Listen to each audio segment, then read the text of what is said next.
Bueno, bien, entonces, buenas tardes, pues a los que estéis aquí, a los que me veis a través de internet. eh, Me presento primero, soy Juan Manuel Sainz, del Centro Asociado de Tudela para los de Calatayud. Y bueno, os voy a dar la estadística para los informáticos, ¿no?, de este segundo cuatrimestre. Y bueno, espero que os pueda servir de ayuda, ¿no? Bien, mi intención hoy, en 5 minutos o 7 minutos como mucho, hacer una presentación de la asignatura, hablar un poco de cómo vamos a llevar el plan de trabajo y empezar yo con el programa, ¿eh? No perder tiempo y empezar a ver el programa. Os cuento un poco cuál es la distribución de los temas, los exámenes, etcétera, y empezamos ya, ¿eh?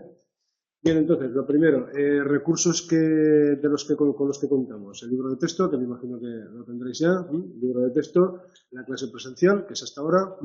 Bien, esta clase empieza a las 8, es de 8 a 9, pero la clase anterior es una tutoría compartida con otras dos asignaturas. Entonces vosotros también podéis venir, ¿eh? Si no tengo a nadie de las otras asignaturas, os atenderé, si no, pues nos iremos turnando, ¿no?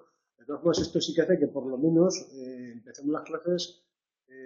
Vamos a procurar con extremada puntualidad, ¿no? Si puedo empezar 3 minutos antes, empezaremos, ¿vale? Aprovechando que os corresponde parte de tutoría a vosotros, pues por lo menos intentamos que las clases sean súper puntuales. Entonces, si puedo empezar un pelín antes, empezaré pues para aprovechar el tiempo al máximo, ¿de acuerdo? Que puede estar mejor, ¿no? Tenéis el curso virtual, no sé si lo conocéis, la plataforma ALF, sí, ¿no? Entonces ahí tenéis pues, distintos materiales, ¿no? Hay algún examen colgado, creo que también. Colgarán la PEC, ¿no? Luego me la tenéis que enviar a mí, ¿no? Me la tenéis que remitir a mí, o creo que a través del plan tutorial mismo, me parece, y luego ya la corrijo, luego os lo comento, ¿no? Y tenéis también el plan tutorial de Tudela. Bien, importante porque ahí están distribuidos todos los temas, todos los contenidos por sesiones, ¿no? Entonces, cada sesión lo que vamos a hacer, ¿de acuerdo? Y además os voy colgando varios materiales. Entonces, después de cada parte de tema, porque no vamos a ver un tema por día, ahora os cuento, ¿no? Cada vez que hagamos una parte de un tema, os colgaré preguntas de exámenes de cursos anteriores referentes a esa parte del tema solamente. Entonces, bueno, se trata de que cada día vayáis haciendo esas preguntas, ¿no? Y luego al final, pues cuando ya hemos visto toda la programación, todo el programa, pues lo dedicaremos a hacer exámenes completos. Y mientras tanto, ahora tendremos todo identificado. Este es el tema tal, para hacerlo, ¿no? Pero lo importante es que al final sepamos, pues cada pregunta a qué parte corresponde, saber identificarlo y resolverlo, ¿vale? Entonces eso lo haremos al final. Os colgaré exámenes también en el mismo plan tutorial, ¿de acuerdo? Bien, voy a utilizar también algunos documentos de apoyo, así evito de escribir mucho y aprovecharemos más el tiempo. Esos documentos que voy a utilizar aquí os los voy a colgar también en el plan tutorial de Tudela. Aquí está en el formato con letra más grande, pero yo os lo cuelgo con letra normal, ¿no? Entonces os lo imprimís antes de venir a clase, os servirá un poco de guía, tendréis que, bueno, eso que es impreso ya, ¿no? Os servirá pues para hacer alguna anotación incluso, ¿no? Y bueno, pues os puede evitar el copiar muchas de las cosas y aprovechar más la clase pues atendiéndome, ¿no? Consultar a menudo el plan tutorial. En principio, eso es lo que vamos a ver. Puede haber alguna pequeña variación, pues que sé yo, llega el tema 3, por decir algo, y ha quedado muy mal porque es difícil de la Oye, pues en lugar de reservar días para el final, pues vamos a hacer más hincapié en este tema, un poco sobre la marcha, ¿no? En principio, seguiremos lo que está previsto, pero podría haber algún cambio que dependerá un poco también de vosotros, ¿no? Es un plan, pues eso, flexible, ¿no? Los objetivos, bueno, pues herramientas necesarias pues, para realizar estadística y realizar inferencias que luego veremos de qué va, ¿no? Toda la información general las tenéis en las guías, no me voy a entretener ahora en perder mucho tiempo en ello, ¿no? Bueno, destaco 3 o 4 cosillas muy rápidas. Los contenidos, si habéis visto un poco el tema, el libro son 5 temas, 5 temas y los distribuiremos pues prácticamente 2 temas por día, ahora os digo, ¿no? Sobre los exámenes, son 8 cuestiones para desarrollar. Pone que son similares a los ejercicios del libro.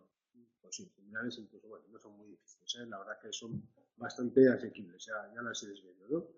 La puntuación es de 0 a 80, ¿no? Son 10 puntos por pregunta, y eso es el 90% de la nota. No se exige mínimo para probar. Todo esto lo tenéis escrito, pero bueno, pues lo recalco. Al final, no se puede sacar 10 si no hacéis la prueba de evaluación continua, si lo habéis leído, ¿no? Esa prueba de evaluación continua supone el 10%, ¿no? Y el resto, en la prueba presencial, el 90%. ¿De acuerdo? En el examen se permite todo. Libro de texto, si lo habéis leído, todos vuestros apuntes personales y una calculadora. ¿De acuerdo? Una calculadora de bolsillo. Cualquiera de estas, entenderá no programable, cualquiera de esas pues son las habituales que usamos, ¿no? ¿Cómo vamos a trabajar un poco? ¿Cómo vamos a llevar el plan de trabajo, digamos, ¿no? En el curso virtual, bueno, ya os he dicho que tenéis las guías, tenéis algunos ejercicios de evaluación, la fe de rata, una guía de cada tema y unas preguntas de cada tema. En esas preguntas hay de todo, pero en general hay algunas más difíciles, o sea que no os asustéis mucho tampoco, ¿eh? Si las veis y algunas no salen, empezaremos haciendo las que selecciono yo de exámenes y luego, si acaso, pues os metéis con las del libro, ¿no? Colgarán también la prueba de evaluación continua y bueno, y nada más. Creo que ponían también exámenes, pero bueno, no os preocupéis porque eso los colgaré yo todos ordenados por cursos al final del cuatrimestre, ¿eh? Cuando acabemos la teoría, os colgaré todos ordenados, ¿de acuerdo? En el mismo plan tutorial de Tudela, ¿sí? Las clases. Vamos a tener 12 clases antes del primer examen. El examen es el viernes, entonces el jueves anterior tendremos clase, ¿de acuerdo? Os presentéis en la primera semana 12 clases. Si vais a la segunda tendremos una más. Pues ya veréis cuando os presentéis. Y la distribución, bueno, la distribución que he hecho ha sido 10 sesiones para desarrollar, digamos, la teoría y ejemplos y dudas, etcétera, ¿no? Y reservamos 2 días enteros para repasar dudas y sobre todo para centrarnos en resolver exámenes completos. Yo creo que al final un buen entrenamiento pues es eso, ¿no? Hacer exámenes completos, conforme vamos viendo que necesitamos, que fallamos, repasamos, es un buen entrenamiento. Eso lo haremos al final, los 2 o 3 últimos días, ¿de acuerdo? Depende si os presentéis en la primera o la segunda semana. Consultad el plan de Tudela, como os digo, ¿no? Porque puede haber alguna pequeña variación y cuelgo ahí todo el material que utilizaré, ¿de acuerdo? Al final colgar exámenes y bueno, no mucho más. El plan de trabajo, lo que suelo hacer es, sobre todo eso, intentaremos empezar puntuales, 20 minutos, 20, 15, 20, depende un poco sobre la marcha, pues para resolver dudas del día anterior. Dudas, preguntas que me hagáis, problemas, ¿sí? Si no tenéis ninguna, yo lo que suelo hacer es, durante 10-15 minutos, hacer una selección de 2, 3, 4 preguntas, lo que dé tiempo, lo más un poco importante o representativo y resolverlas. Si tenéis dudas, pues nos centramos en las dudas que tengáis. Si queréis, bueno, los que estáis aquí me podéis preguntar sobre la marcha. Los que me veáis vía web, si queréis que algún día haga algún problema concreto, me lo podéis mandar por correo y entonces ese día luego avisamos que vamos a hacer ese y lo hacemos, ¿no? Pero avisadme previamente y esto, ¿no? Pues para no, por ganar tiempo más que nada, ¿eh? Para luego no tener que estar aquí con el chat y cosas de estas, ¿no? Y bueno, pues poco más, ¿eh? Entonces el temario es relativamente amplio, las clases son pocas y vamos a hacer algún ejercicio y tal. 40 minutos para teoría es poco. Entonces, ¿qué voy a hacer? Intentaré ver todo lo que podamos, pero vamos a centrarnos sobre todo pues, en lo más importante, lo más difícil y sobre todo lo que nos van a pedir también. Si hay cosas a lo mejor pues, que son más accesorias o, en fin, pues esas no incidiré mucho en ellas, ¿no? Pero vamos a centrarnos sobre todo pues, en lo que nos van a pedir, puesto que el programa es bastante amplio, ¿de acuerdo? Y no mucho más. Únicamente que como os colgaré los exámenes, pues les pongo un nombre, tengo una nomenclatura para nombrarlos, que es la siguiente, ¿no? Entonces, todos los exámenes los nombro de esta forma. ES.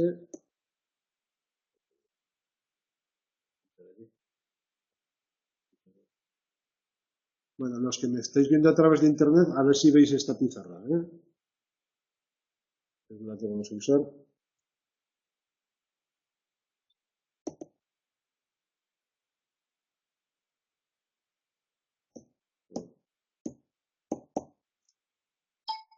Se verá bien.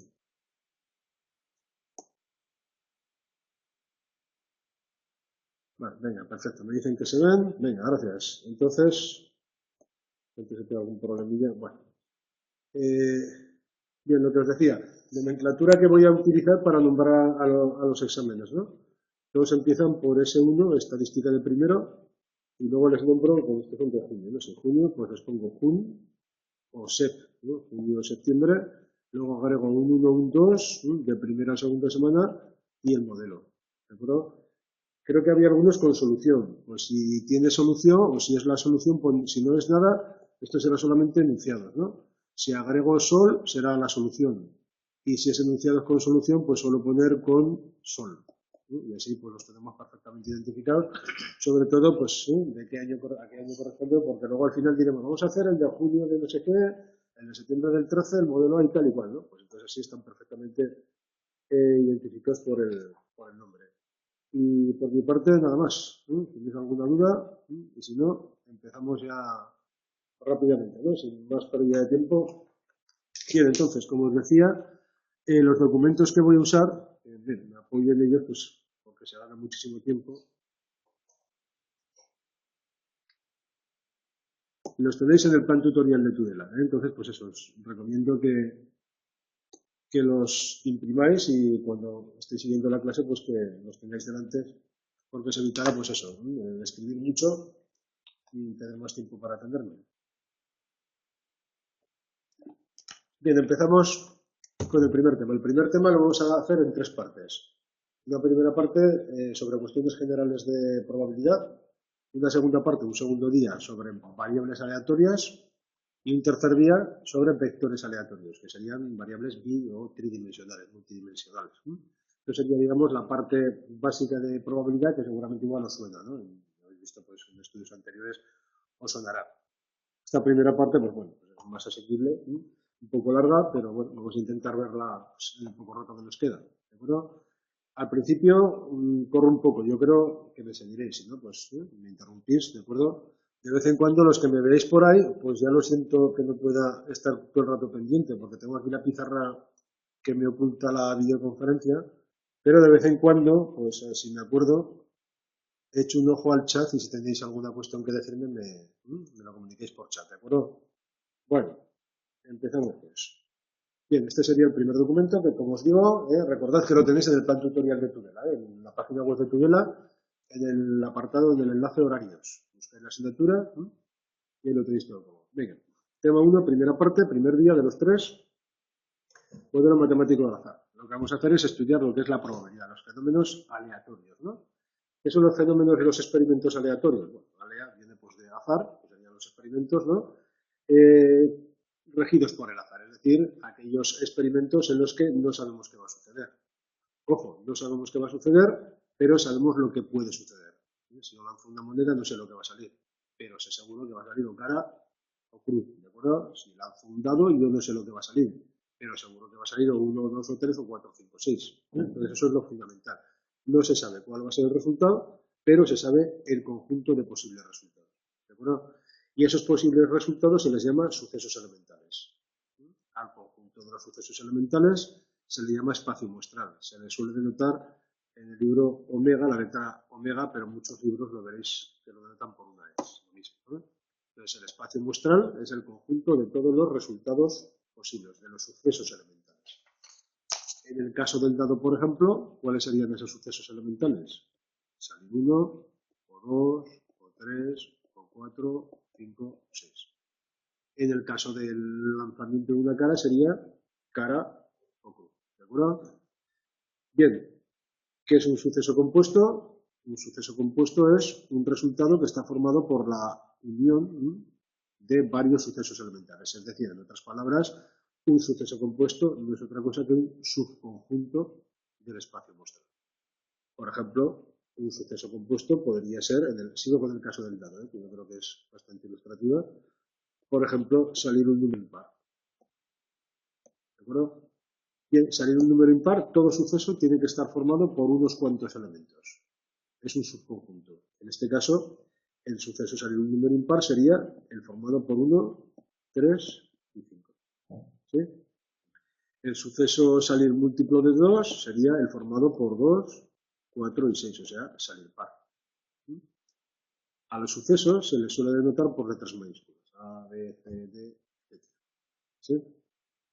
Bien, fijaos, primera vez que lo digo, lo repetiré varias veces. Estamos identificando suceso con conjunto. ¿Vale? Por ahora un suceso es un conjunto. ¿Vale? Suceso seguro, el suceso que siempre se realiza. Ese suceso seguro no es otra cosa que el espacio muestral. Siempre va a salir un número del 1 al 6. Siempre se va a verificar. Suceso imposible, el que nunca se realiza, el que nunca ocurre. ¿Sí? se le suele denotar por el símbolo del conjunto vacío. Y una vez más estamos identificando sucesos con conjuntos. ¿Va bien? ¿Está bien?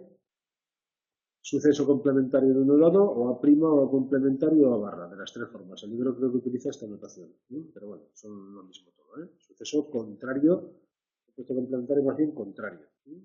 Contrario o complementario.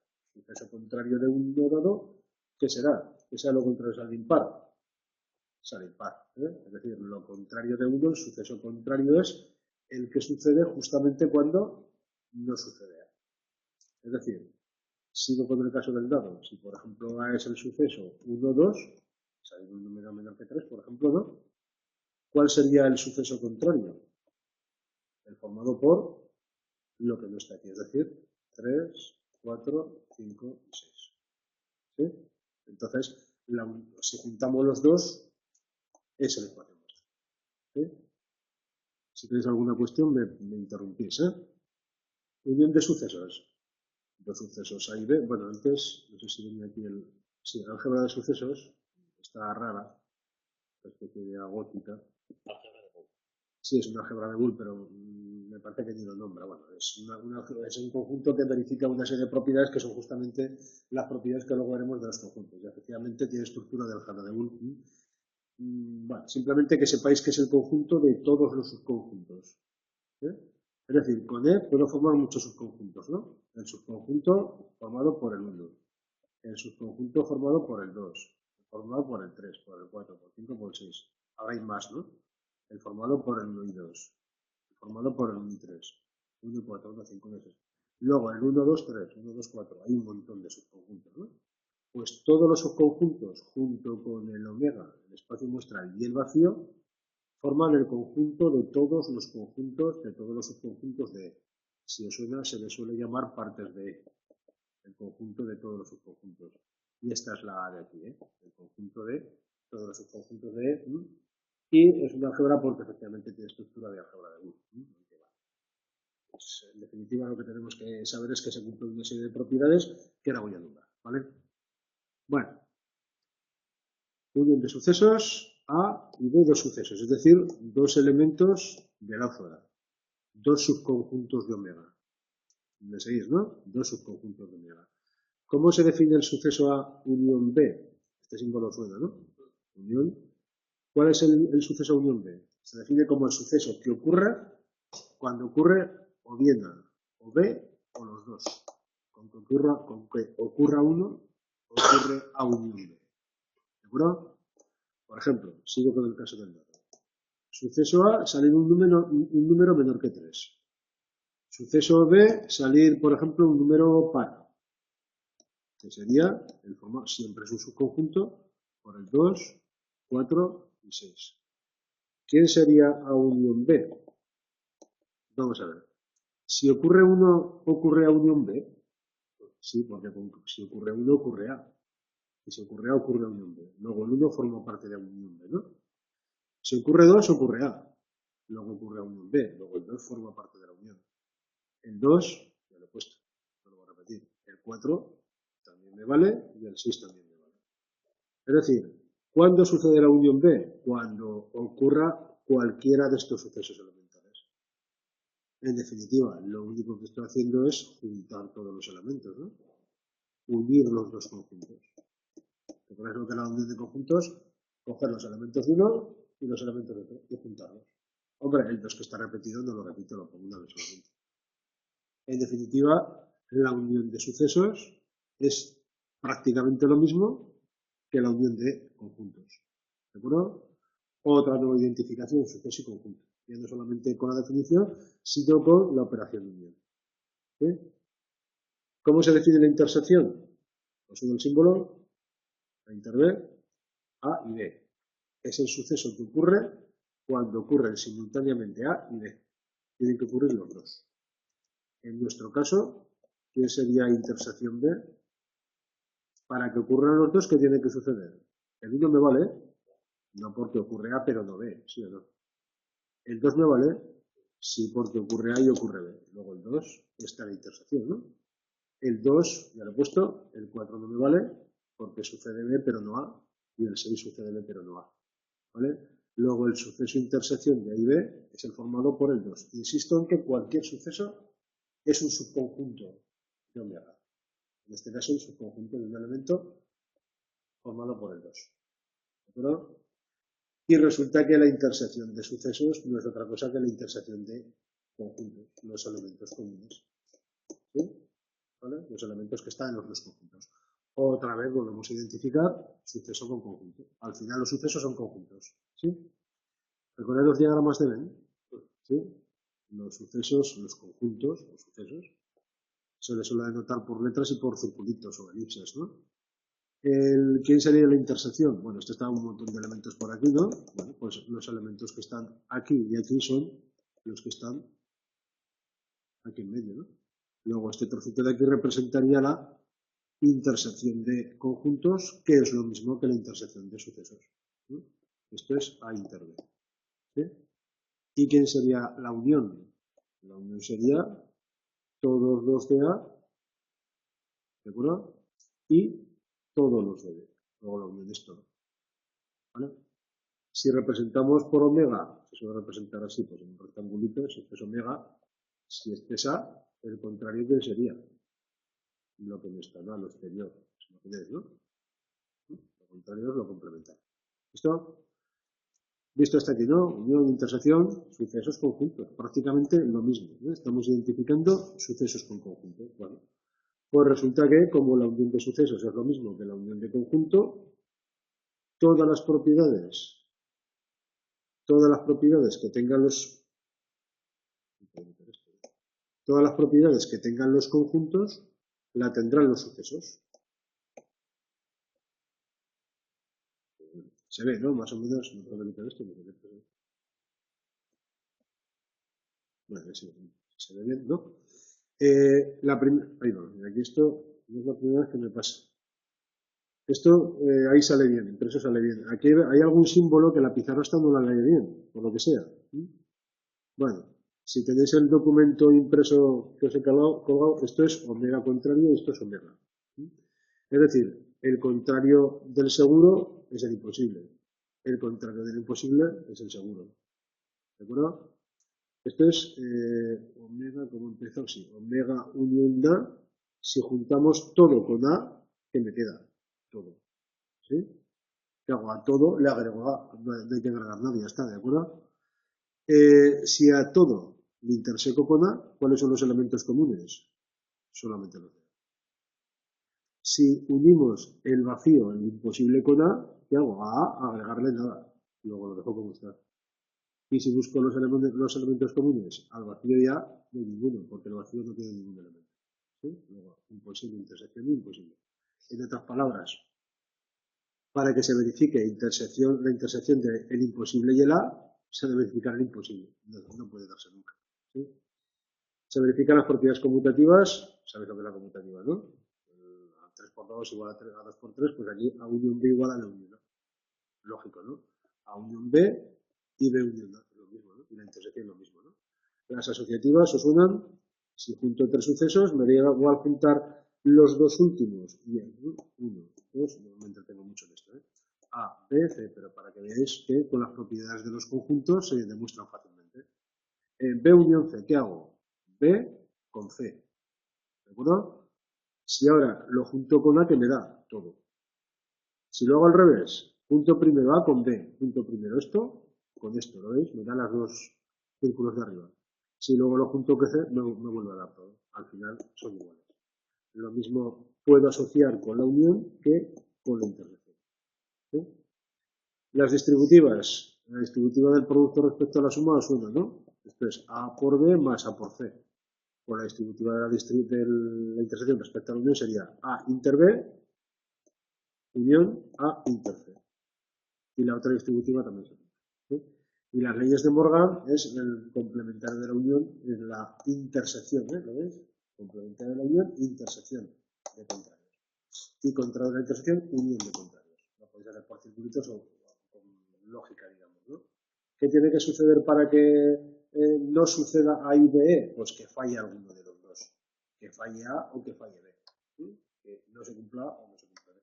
y decir que no se cumpla A es decir que se cumpla A contrario. ¿Vale? Diferencia de sucesos A menos B. ¿Cuándo sucede A menos B? Cuando sucede A y no sucede B. Esto mismo que sucede A, ese I no es otra cosa que la intersección. Sucede A y no sucede B. ¿Cómo escribimos que no sucede B? Diciendo que sucede el contrario. Esto es lo mismo que esto. ¿Sí? Y gráficamente, si esto es A y esto es B, ¿dónde estaría A menos B? A A, ¿qué tengo que quitar? Todos los elementos de B, es decir, este trocito tengo que sacarlo. ¿Sí? A menos B sería todo este trocito de aquí. ¿Vale? Este trocito ya se lo quito. Y B menos A sería el de la derecha. ¿Listo? Bueno, más cosas. Vamos con la probabilidad.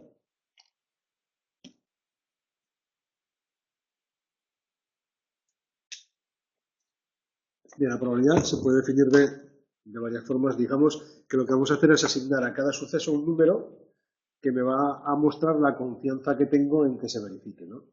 Si tengo total confianza que se va a verificar, si se va a verificar siempre le asignaré un 1 y si no le asignaré un 0. Esa es un poco la idea, ¿no?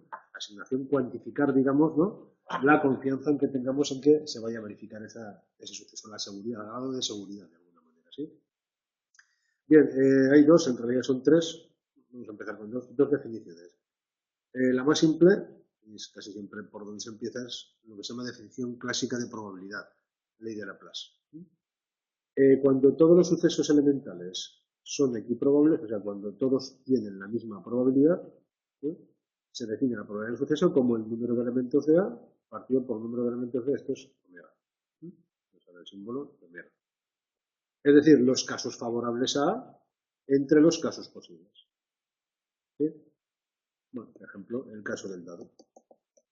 Pues yo a veces se me escapará la omega, ¿eh? Supongo que es lo mismo que omega. 1, 2, 3, 4, 5, 6. Supongamos el suceso a salir múltiplo de 3. El 3 puntito lo conoces, ¿no? Múltiplo de 3. Bueno, sería 3 o 6. ¿De acuerdo? ¿Cuál sería la probabilidad de A? Vamos a ver si podemos aplicar la ley de Laplace. Primero, fundamental. ¿Todos los resultados posibles son equiprobables? ¿O es más fácil que salga uno que dos?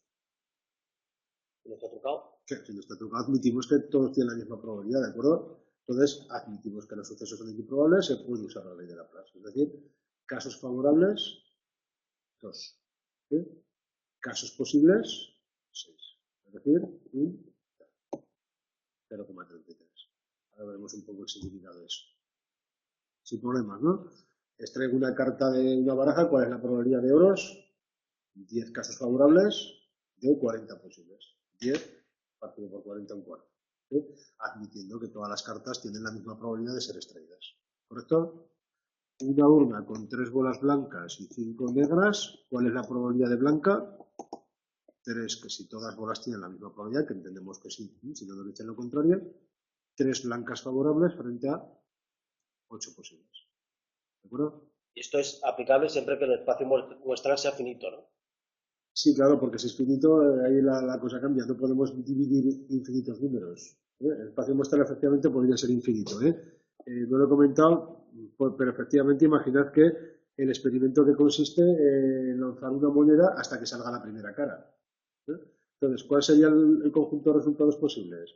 Que salga la primera vez, que salga la segunda tirada, que salga la tercera, que salga la cuarta, que salga la quinta. Pero es que puede no salir nunca. Es decir, que en principio el espacio muestral es infinito y además numerable, pero es que puede ser incluso no numerable. Habéis oído hablar de la potencia continua y tal, que no se pueda numerar 1, 2, 3, sino que sea más grande todavía el lanzamiento, ¿no? De un dardo a una diana. Aquí hay infinitos puntos, ¿de acuerdo? Infinitos, y es un más infinito mayor, digamos, que el de n, que es numerable. Efectivamente, esto es válido cuando el conjunto de casos favorables no es infinito, claro. ¿Sí? Bien, ley de Laplace para sucesos siempre equiprobables. ¿Sí? Bueno, vamos con otra definición. Vamos a ver cuál es la definición que se suele llamar estadística. Al final, bueno, ya veremos que las dos van a converger de alguna manera, ¿no? tenemos un experimento aleatorio y me fijo en un suceso. Imaginad, por ejemplo, un caso muy sencillo aquí puesto, el de lanzamiento de una moneda. Espacio muestral, cara y cruz. ¿Sí? Me fijo en el suceso cara. Me fijo en el suceso cara y realizo el experimento muchas veces. 100, 200, 300, n veces. ¿Correcto? Bien, pues cuento el número de veces que se verifica. En este caso salir cara, ¿no? Al número de veces que se verifica le voy a llamar frecuencia absoluta, n sub a. Si de 100 veces me ha salido 30, n sub a será 30. ¿Sí, no? Bien, 30 son muchas veces. Está claro, depende. Si lanza 35 veces son muchísimas. Si lanza 1000 son poquísimas, ¿no? Entonces la frecuencia absoluta no me dice nada. Lo que me dice la frecuencia absoluta comparada entre el total de lanzamientos. Es decir, n sub a entre el número de veces que lanzo. Y esto se le llama frecuencia relativa. Si lanzo 100 veces y me sale 30, la frecuencia relativa sería 30 entre 100, que es 0,3. ¿Sí, no? Bien, frecuencia relativa.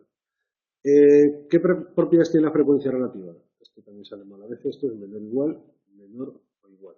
Y esto es, lo escribo aquí, frecuencia relativa de omega. Bueno, la frecuencia relativa está siempre entre 0 y 1. ¿Qué os parece? La frecuencia relativa es el número de veces que sale, es positivo, ¿sí o no? Igual no sale ninguna, pero no puede salir menos 3. Luego positivo siempre, ¿no? Y lo de arriba siempre es menor que lo de abajo. En el mejor de los casos será igual, ¿no? Por lo tanto, esto siempre es menor o a lo sumo igual que 1. Esa frecuencia siempre está entre 0 y 1. ¿Sí? La frecuencia del espacio muestral del suceso seguro va a ser 1. De 100 veces, 100 ha salido omega, ¿de acuerdo? No, 100 entre 100, 1. ¿Vale? Y luego, si dos sucesos son incompatibles, la frecuencia de la unión es la suma de las frecuencias. Pensad un momento, no es el caso del dado, por ejemplo, ¿no? La unión de, por ejemplo, salir 1 con salir 2. 1 o 2. ¿Cuántas veces ha salido 1 o 2? Las que ha salido 1 más las que ha salido 2. Porque no se pueden dar a la vez. Imaginad en el caso del dado que considero el suceso salir par, ¿sí? A salir par. Y B salir, por ejemplo, menor que 4. 1, 2, 3. Yo cuento las veces que sale par. Y cuento las veces que sale 1, 12, 3. ¿Cuál sería la unión de los dos? 1, 2, 3, 4 y 6. ¿De acuerdo? ¿El número de veces que sale la unión lo puedo conseguir contando las dos? ¿O contar alguno más de una vez? Cuando me salga 2, lo contaré aquí, lo contaré aquí, ¿verdad? No, eso no puedo hacer. ¿Sí? Lo de sumar solo valdría si no hubiera elementos comunes. ¿No se engaña un poco? Es decir, si la intersección es el vacío. No lo he dicho, pero en ese caso los sucesos se dice que son incompatibles. No se pueden dar a la vez. Pues si los sucesos son incompatibles, la frecuencia relativa ya siempre, ¿eh? Si son digo frecuencia, entiende frecuencia relativa. Si los sucesos son incompatibles y no se pueden dar a la vez, las veces que sale la unión, ¿cómo las lograré? Contando los de uno y otro y sumando. Frecuencia relativa de la unión, suma de frecuencias relativas. ¿Correcto? Y hago un pequeño experimento aquí. Esto es una simulación muy real con ordenador, lanzo 50 veces un dado. Un dado no. Un dado no, pues un dado, una moneda. Una moneda, ¿vale? Y cuento las caras. Y me han salido 33. Frecuencia relativa, 33 entre 50, 0,66. ¿Sí? Luego empiezo de nuevo y lanzo 1000. Me salen 500. Bueno, es razonable, esto os parece razonable. Que de 50 salgan 33. No, debería salir 50, ¿no? ¿Tú crees? Y si lanzas 10, ¿te parece razonable que salgan dos caras? De cuántas veces lances, claro. Entonces, no parece, hombre, sí que parecen muchas caras, ¿no?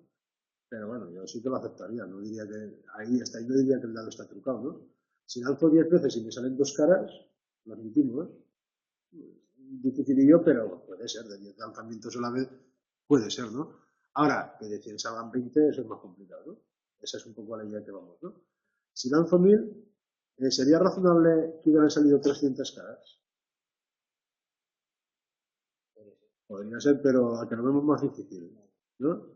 Sí, esto es real, ¿no? Lo he hecho simulando, ¿eh? Y efectivamente salen 520 caras, frecuencia relativa 0,52. Bastante razonable, ¿no? De 2000 salen 980, han salido una vez, si lo repitiera no saldría eso, y la frecuencia relativa de Karat sale 0,494. Y si lanzo 10.000, ¿sería razonable que salieran 4.000 caras? Eso ya no se lo cree nadie, ¿no? El dado está trucado, de acuerdo, ¿no? Cuantas más veces lanzo, vemos que la frecuencia relativa se acerca cada vez más a qué? A 0,5. Podrá oscilar, ¿veis? Aquí es un poco menos, un poco más, un poco más, un poco menos. Aquí puede un poco más, luego a lo mejor un poco menos, pero al final cada vez se estabiliza más en torno a 0,5. ¿Correcto?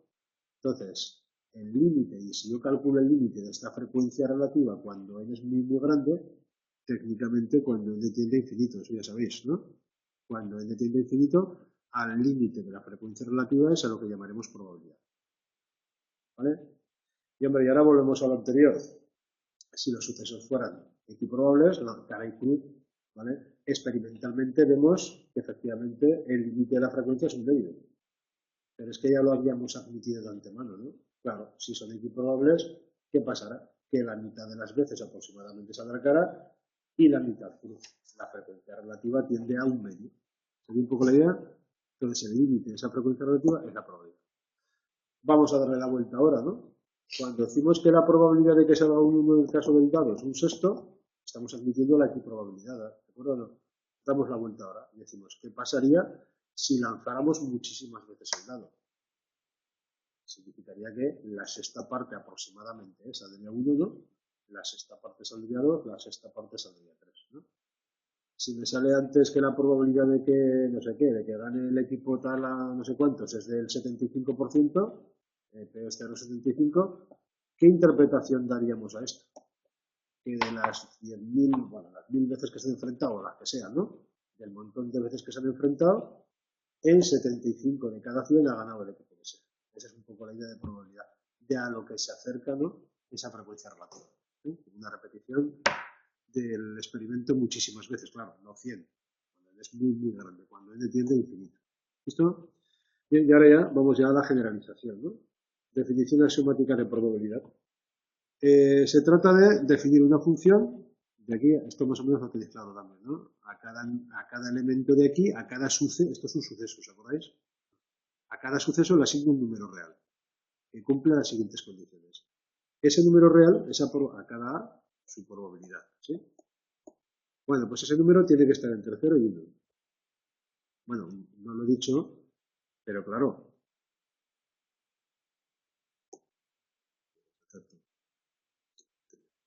No lo he dicho, pero claro, si la frecuencia relativa está entre 0 y 1, cuando la n sea muy grande, también estará entre 0 y 1, ¿sí o no? O sea, el límite estará entre 0 y 1.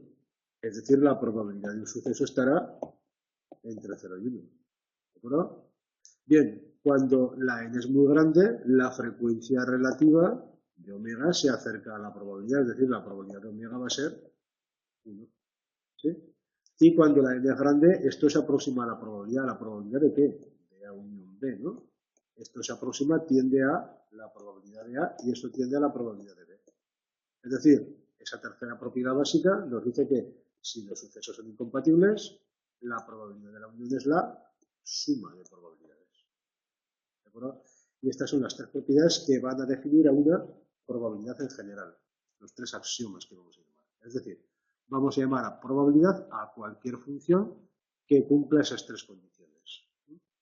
Que cualquier probabilidad, cualquier valor está entre 0 y 1, la probabilidad del suceso seguro es 1, y si los sucesos son incompatibles, la probabilidad de la unión es la suma de probabilidades.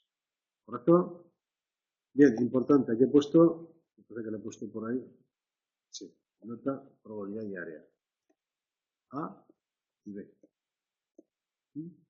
Pensad, bueno, la probabilidad la puedo identificar con el área de cada suceso.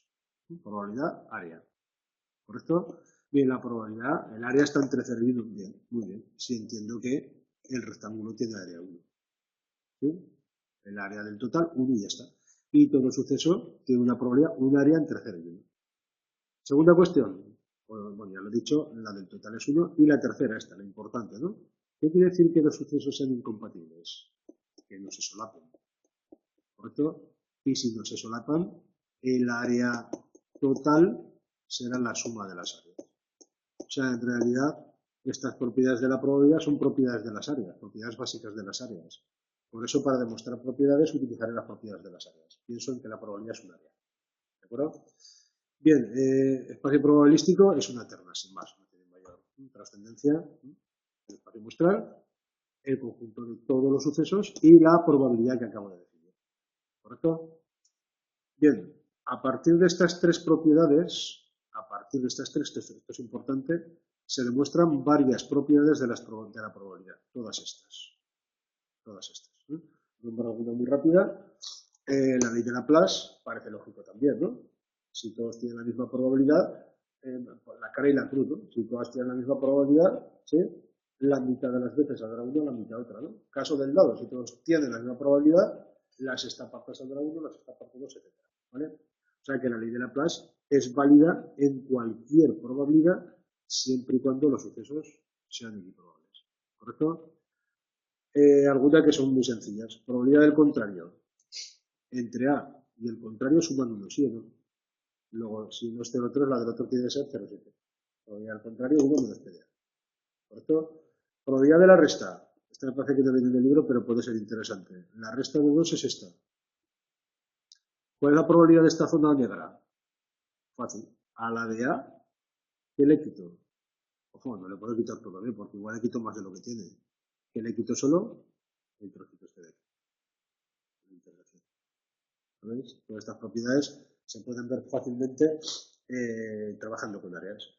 En general, ¿cuál es la probabilidad de la unión de los sucesos? A y B. Probabilidad de la unión, pienso en el área. Área total. ¿Cómo la puedo calcular? P de A, bien, esta, ¿no? Más P de B, esta. Ojo, este trozo lo sumo 2 veces. ¿Qué hago? Lo quito 1. ¿De acuerdo? Claro, si A intersección B fuera el vacío, imposible, esto no aparece 0. Y me queda el tercer axioma.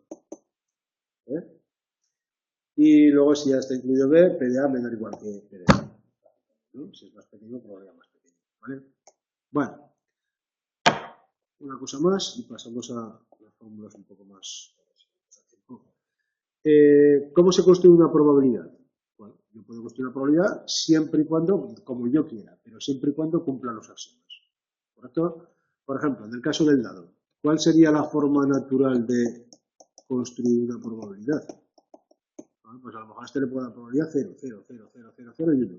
Estaría bien definida. ¿Sí? Pero hombre, eso no parece lógico, ¿no? Bien, si admitimos que los sucesos son equiprobables, ¿cómo definiremos probabilidad? Mediante la ley de Laplace. Y se acabó. ¿De acuerdo? Lo más razonable, ¿no? ¿Qué pasa cuando los sucesos no son equiprobables? Por ejemplo, se lanzan 2 dados y se suman los resultados. Costumbre de la E. Espacio muestral, ¿cuál sería ahora? Sumo los 2. La suma puede ser 2, o 3, o 4, hasta 12, ¿no? ¿Vale? ¿Por cuál apostaría? Son equiprobables. Es igual de fácil que salga 2 que salga 8. Para que salga 2, ¿qué tiene que suceder? Salgan los 1, ¿no? 1 y 1, solo. Pero para que salgan 7 me vale 3, 4, 4, 3, 2, 5. Ahí es mucho más fácil que salga 7. Ojo, aquí no puedo aplicar Laplace. ¿De acuerdo? ¿Qué se puede hacer? Construir, digamos, un suceso parecido o equivalente, pero con sucesos equiprobables. ¿Cómo lo hago? Pues simplemente viendo el resultado de la pareja de dados. 1, 1, 1, 2, 1, 3. ¿Os imagináis? En total 36 resultados, ¿no? Y ahora digo, bueno, espacio muestra así, 2 hasta 12, ¿no? ¿Qué probabilidad le asigno a 12? En este conjunto de 36 sí que los sucesos son equiprobables. Igual de fácil es 1, 2 que 3, 4. No va a ser más difícil, ¿no? Entonces, ¿cuál es la probabilidad de 2? Solo tengo el 1, 1, ¿no? Un caso favorable de 36 posibles. ¿Cuál sería la probabilidad de 3? Para que salga 3 me vale el 1, 2 y el 2, 1. 3 casos de 36. Para que salga 4, ¿cuántos casos me valen? Me valen 1, 3, ¿sí? 2, 2 y 3, 1. 3 casos de 36. ¿Me dejo alguno? 1, 3, perdón. El 2, 2 y el 3, 1. ¿Vale? El 3, he dicho 3, pero son 2, ¿no? He dicho 3, pero son 2, ¿no? Este 3 y así sucesivamente. Podéis comprobar que así voy asignando probabilidades y claro, no son las mismas, ¿no? ¿Cómo lo he hecho? Con una pequeña trampa, entre comillas, ¿no? Construyéndome un espacio muestral en donde los sucesos son equiprobables. Y ahora sí ya tengo el conjunto de elementos con sus probabilidades. ¿De acuerdo? Realmente con asignar probabilidades a los resultados elementales me valen. Basta con que todas estén entre 0 y 1 y sumen 1. Porque en este caso, ¿cuál sería la probabilidad, por ejemplo, de sacar par? Probabilidad de par. Pues sería la probabilidad de 2 más la de 4 más la de 6 más la de 8 más la de 10 más la de 12. Suma y ya está. Probabilidad de la unión, suma de probabilidades. Y ya se cumple el tercer axioma. Luego basta con que la suma sea 1 y todos estén comprendidos entre 0 y 1. Ya está bien definida la probabilidad. ¿De acuerdo? En el ejemplo 2, los elementos puntuales serían los pares de números. Sí, claro. Primer resultado, 1, 2, una pareja de números. Segundo resultado, 1, 2, 1, 1, 1, 2, 1, 3, 1, 4. El 1 por sí solo no sería nada, ¿no? El sería el resultado de un dado. Pero como lanzo 2, cada resultado tiene que ser un resultado para cada dado. ¿Sí? Si lanzo un dado y lanzo una moneda, un resultado sería cara 1, otro, cara 2, otro, cruz 1, cruz 2, cruz 3. ¿Sí? Parejas de números, puede ser, ¿vale? Bien, acabo con esto, una cosa muy rápida ya. Una ruleta. Imaginad un caso muy fácil, 2 y 1. Espacio muestral, 1, 2, ¿no? Yo podría decir, bueno, probabilidad de 1, un medio, ¿sí o no? Probabilidad de 2, un medio. Perfectamente definida la probabilidad. Números entre 0 y 1, suman 1, se acabó. Bien definida. Axiomáticamente impecable, ¿de acuerdo? Ahora bien, sería razonable asignar estas probabilidades. Admitimos que si realizamos muchas veces el experimento van a salir tantos unos como doses. Claro que no, hombre, yo apostaría claramente por el 2, evidentemente, ¿no? ¿Sí? ¿Cómo podríamos asignar aquí probabilidades? Diciendo, hombre, pues a simple vista, si lanzo muchas veces, ¿cuántas veces saldrá el 1? Parece que un cuarto, ¿no? ¿Y cuántas veces saldrá el 2? 3 cuartos, ¿no? Aquí trabajo con áreas, ¿sí? Áreas o arcos, vamos, ¿no? Bueno, pues esto estaría bien definido, pero no me vale como modelo, porque no me resolvería problemas, ¿no? No sería real, ¿no? Exacto. Entonces, la realidad, digamos, aconseja asignar esta probabilidad, ¿correcto? Y otra forma de asignar probabilidades, imaginaos un dado que sospechamos que está trucado. Ya no podemos utilizar la equiprobabilidad para usar Laplace, ¿no? ¿Cómo asignaría probabilidades? Utilizo las frecuencias. Lo lanzo muchas veces, ¿no? Y veo cuántas veces sale el 1, el 2, el 3, ¿no? Bueno, si me sale esto, la idea que tengo es, nuestro razonamiento es, hombre, con 1000 veces ya podemos admitir que la frecuencia relativa está bastante próxima a la probabilidad. ¿Sí? Entonces, ¿qué probabilidad le asignaría al 1? Pues, hombre, 1000 entre 100, o sea, al revés, 100 entre 1000, 0,1. ¿Qué probabilidad le asignaría al 2? 50 entre 1000, 0,05. ¿Qué probabilidad le asignaría al 3? P de 3, 200 entre 1000, 0,2 y así sucesivamente. ¿De acuerdo o no? O sea, asigno como probabilidad la frecuencia relativa. ¿Por qué? Porque sabemos que esa frecuencia relativa se aproxima a la probabilidad. Y si en lugar de 1000 hubiera lanzado 10.000, esa aproximación todavía sería la. ¿Listo? Venga. Más cosas. En nuestro tiempo, lo que llama el libro modelos dinámicos. Bueno, pues aquí os lo he puesto como un ejemplo. Bueno, se preguntan pues a 90 personas si hacen deporte o no. 50 son mujeres y 40 hombres. Pues no, se ve bien, ¿no? Eso. Bueno, eso, hombres 40, mujeres 50, ¿veis el cuadro, no? Hacen deporte 55, no hacen deporte 35, ¿vale? Se elige una persona, esto es un experimento aleatorio, ¿no? Elige una persona, yo no sé si va a ser hombre o mujer, no sé si va a hacer deporte o no va a hacer deporte, ¿vale? Entonces, ¿cuál es la probabilidad de que sea hombre? Bueno, admitimos aquí probabilidad que toda persona tiene la misma probabilidad de ser elegida.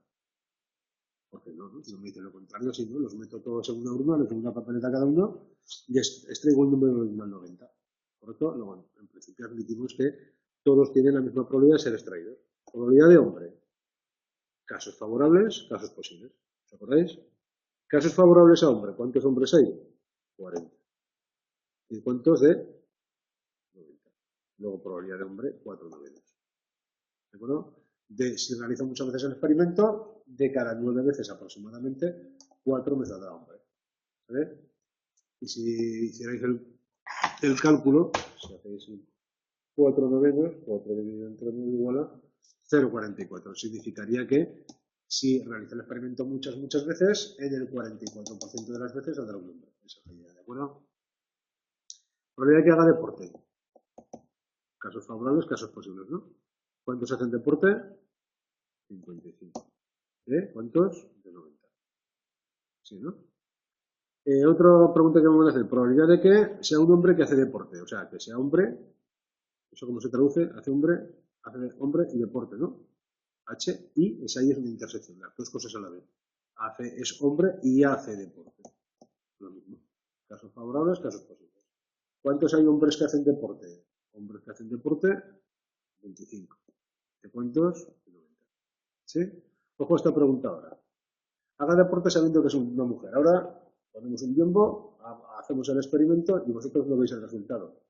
Pero yo os digo, ha salido una mujer. Y ahora os pregunto, sabiendo que es una mujer, ¿cuál es la probabilidad de que haga deporte? Bueno, lo primero, escribir esto es muy largo. Probabilidad de que haga deporte sabiendo que es una mujer es muy largo. Y en matemáticas siempre pues utilizamos lenguaje pues, simbólico, ¿no? ¿Cómo se expresa esto? ¿Probabilidad de qué? Leo. Haga deporte. Probabilidad de D, ¿no? Pero ojo, ahora se da una condición. Algo ha ocurrido ya. Y ha ocurrido que es una mujer. Eso se suele poner así. Barra M. Y esto se lee. Probabilidad de que haga deporte sabiendo que es una mujer. Una probabilidad que se llama condicionada. ¿De acuerdo? Venga. ¿Cuánto vale esa probabilidad? Ojo, ya sabemos que es una mujer, ¿no? Y si sabemos que es una mujer, sabemos que está en esta línea de aquí. Luego estamos trabajando no con 90, sino con 50. Luego, de 50 mujeres, entre esas 50, ¿cuántas hay que hacen deporte? Pues miremos por aquí, hacen deporte 30. ¿Vale? Esto mismo, probabilidad de que sea un hombre sabiendo que hace deporte. ¿Qué me están preguntando? ¿Probabilidad de que sea un hombre sabiendo, dado que hace deporte? ¿Cuánto valdría esto? Ojo, si sabemos que hace deporte, ¿ahora dónde estamos? Ahora estamos en esta columna, ¿no? Estamos dentro de esos 55, ¿va bien? 55. Y ahora, sabiendo que estamos entre esos 55 que hacen deporte, ¿cuál es la probabilidad de que sea hombre? Esos 25, ¿vale? Entonces he puesto bien. Hombre, deporte, mujer, sí, no está bien. Entre deporte, sí. Bueno, pues hombres dentro de los deportistas son 25. ¿De acuerdo? 25 partido por 55. ¿Se ve? Bien. Para que entendáis la definición esta, voy a hacer un pequeño truco. 25, 55. En la fracción, divido arriba y abajo por 90. Que es el total. ¿Sí? ¿Qué he conseguido arriba? 25 noventaavos, ¿qué es? Lo tenía por aquí. ¿La probabilidad de qué? De H inter D. ¿Lo veis? ¿Sí? Y ese 55 noventaavos, ¿qué es? Este de aquí. ¿La probabilidad de qué? De que haga deporte. De que sea un deportista, ¿no? ¿Vale? Bueno, pues aquí acabo de llegar a la definición de probabilidad condicionada. Dos sucesos. Uno se ha verificado ya. Sabiendo que uno se ha verificado, ¿cuál es la probabilidad de que se verifique el otro? ¿Cómo se define eso? Probabilidad de la intersección partido por la probabilidad del de abajo. Por eso, a veces esto es más fácil hallar la condicionada que la intersección. Aquí es muy fácil hallar la intersección. Pero lo que suele suceder es que esto es muy fácil de hallar y lo difícil es la intersección. Entonces, realmente esta fórmula se suele utilizar más para hallar la intersección que para hallar la condicionada. Entonces, de ahí, si esto lo pasaseis multiplicando, llegaríamos a, bueno, esta es la definición de probabilidad condicionada. Unos cuantos ejemplos he puesto, pero los intentéis hacer. Si hay alguna pega, la damos el día que viene. A eso es a lo que voy, ¿no? ¿Cómo se define PDB condicionado a? Igual a quién? P de la intersección partido por P de A, de lo que se da. Si lo pasáis multiplicando, resulta que P de A inter B es fácil de recordar. Probabilidad del primero por la probabilidad del segundo. ¿Lo veis? Fácil de recordar. El primero por el segundo. Pero ojo, el primero y luego el segundo habiéndose da el primero, porque si no, no se cumplen los dos. Fácil de recordar. Probabilidad del primero por la del segundo. Pero ojo, habiéndose da el primero. ¿Correcto? Bien, por ejemplo, imaginad que tenemos una urna con 5 bolas blancas y 3 negras. Se extraen 2 bolas sin reemplazamiento. ¿Cuál es la probabilidad de obtener dos blancas? Yo esto lo suelo poner así, probabilidad de blanca en la primera y blanca en la segunda. A ver si se entiende bien. Según la ley del producto, tenemos el producto, esto sería probabilidad de quién? Del primero por la probabilidad de quién? Del segundo condicionado al primero. ¿Vale? Probabilidad de blanca en la primera. 5 bolas blancas de 8, o sea, 5 octavos. ¿Se ve? Por, ojo ahora, probabilidad de blanca en la segunda, habiendo salido blanca en la primera y sin reemplazar. ¿Ves lo que pasa? Me queda una blanca menos, o sea, me quedan 4 y me quedan un total de 7. En total, bueno, las cuentas son ¿correcto? Mismo ejemplo anterior, pero devolviendo la bola ahora. La fórmula es la misma. Eso no cambia. Probabilidad de blanca en la primera por la probabilidad de blanca en la segunda, habiendo salido blanca en la primera. Blanca en la primera, no cambia. Blanca en la segunda, habiendo salido blanca en la primera. ¿Cambia? No cambia porque la devuelvo. Devolviéndolo hacen los sucesos independientes. Exacto, eso es, y esa es la palabra además, son independientes. ¿Sabes? Efectivamente, si no devuelvo la bola, la probabilidad del segundo cambia. Pero si la devuelvo, la probabilidad del segundo no cambia. Es lo mismo que P de B2. En este caso, se dice que los sucesos son independientes. En este caso, lo que ocurre es que la probabilidad de A inter B es P de A por P de B. ¿Por qué? Porque P de B condicionado a A es P de B. El que se cumpla A o no, no le influye a B. Son independientes. ¿Vale? ¿Listo? ¿Se ve un poco la idea? Luego esto, pues eso ya hay que madurarlo y trabajarlo. Dos cosas más, me gustaría que me diera tiempo. Bueno, esto se puede repetir. Probabilidad de 5, bueno, de blanca, blanca, blanca. Blanca la primera, por blanca la segunda, habiendo salido blanca la primera, ¿me sabéis?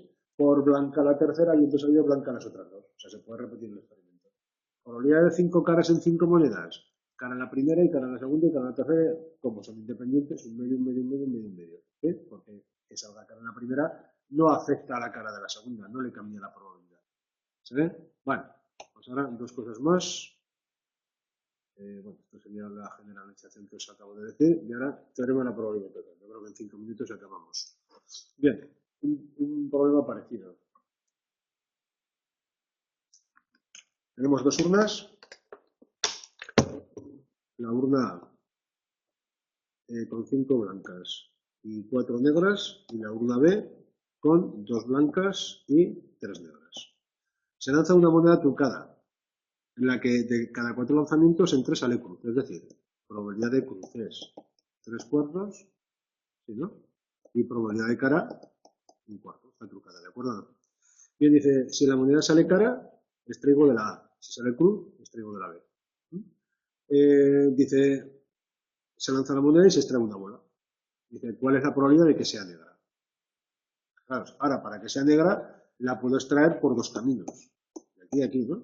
Entonces, ¿qué me puede suceder? Lanzo la moneda y puede ser que salga cara o que salga cruz. ¿La probabilidad de cara qué es? Un cuarto. La probabilidad de cruz, 3 cuartos.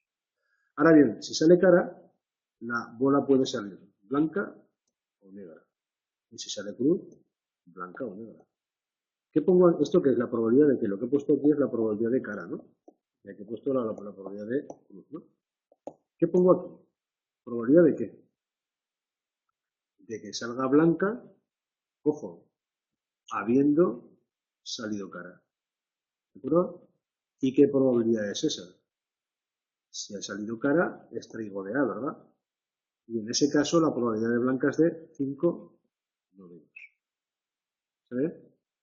Probabilidad de negra habiendo salido cara. Si ha salido cara, extraigo de la A. Luego tengo 4 negras de 9. ¿Se ve? Rama de abajo, probabilidad de blanca habiendo salido cruz. Si ha salido cruz, voy a la 1B. ¿Correcto? Luego la probabilidad de blanca sería 2 de 5. Esto sería, veis claramente, ¿no? La probabilidad de qué? De blanca habiendo salido cruz. Esto sería probabilidad de negra habiendo salido cruz. Esto sería 2 quintos. 2 quintos, sí. 2 quintos, 3 quintos, eso es. ¿Vale? Y ahora me están pidiendo la probabilidad de que sea negra. Probabilidad de n. ¿Vale? La probabilidad de n la puedo lograr por aquí o por aquí. Realmente esto es probabilidad de qué, de este camino o de este. Eso es una unión. Primer camino, unión, segundo camino. ¿Os imagináis, no? Pero hombre, los dos caminos no se pueden dar a la vez, o es este o este, los dos a la vez imposible, sucesos incompatibles. Probabilidad de la unión, suma de probabilidades. O sea, probabilidad del primer camino más probabilidad del segundo. ¿Y la probabilidad del primero qué es? ¿Qué probabilidad es esta? Esta es, fijaos, cara y blanca. Según el teorema anterior es probabilidad de cara por la probabilidad de blanca habiendo salido cara. Voy a escribirlo aquí, ¿eh? Probabilidad de cara por la probabilidad de blanca habiendo salido cara más camino de abajo. Bueno, he dicho blanca Bueno, y era negra. me piden negra, perdón, tienes razón. Entonces sería este camino y este, ¿verdad? Entonces sería primer camino, probabilidad de cara por la probabilidad de qué? De negra habiendo salido cara más probabilidad de quién? Segundo camino, cruz por la probabilidad de negra habiendo salido cruz. Esto por esto más esto por esto. Si hubiera más ramas, 3, 4, 5 caminos nos queda fácil. ¿Sabes? Se llama teorema de la probabilidad total, cuando totalizo una probabilidad, cuando tengo varias ramas, digamos, para llegar a ese resultado. ¿Vale? Y lo último ya que me queda es, en este mismo ejemplo, lo miréis un poco, es eso, es el teorema de Bayes, que es que, imaginad ahora, hago el experimento, ¿no? Y extraigo, lanzo la moneda, no sabéis lo que sale, ¿vale? Pero extraigo la bola y ahora os digo que ha salido de hora. Os doy una información a posteriori. Y lo que os pregunto ahora es la probabilidad de que haya salido cara sabiendo que ha salido negra. ¿Ves? Probabilidad después de a posteriori. Se llama teorema de Bayes, pero realmente es la definición de probabilidad condicionada, porque esto es probabilidad de qué? De C inter N, ¿os acordáis? Partido por PDN. ¿Sí? La PDN me calculo ahora mismo, ¿sí? La suma de las ramas, ¿no? Y C inter N, ¿qué es? Cara y negra. Cara y negra es esta rama de aquí. O sea, probabilidad de cara por la probabilidad de negra habiendo salido cara. Y aquí el total que he calculado antes. La regla del producto y abajo la de la probabilidad total, exacto. Y eso se llama fórmula de Bayes, pero que realmente no es otra cosa que la definición de condicionada. En teoría se suele decir, dados varios sucesos que forman una partición, simplemente lo comento en un minuto, aquí la partición sería cara o cruz. Pero imaginad que, pues no sé qué es un dado, 1, 2, 3, 4, 5, 6, o una baraja, o dos copas, espadas, bastos, ¿no? Entonces puede suceder suceso primero, suceso segundo, suceso tercero, suceso enésimo, ¿vale? Y luego aquí se puede dar un suceso X o no darse.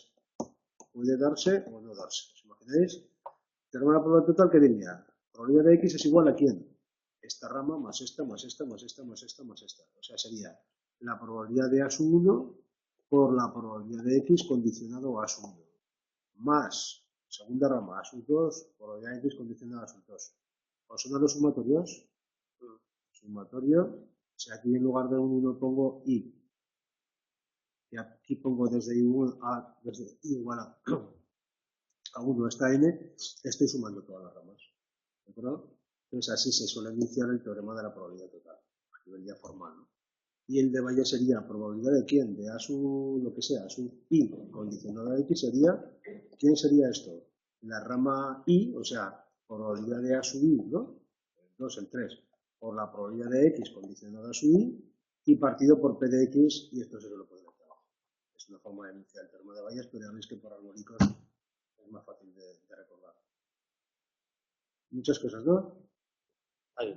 Bueno, practicad un poco, me parece que las he colgado yo, creo que sí.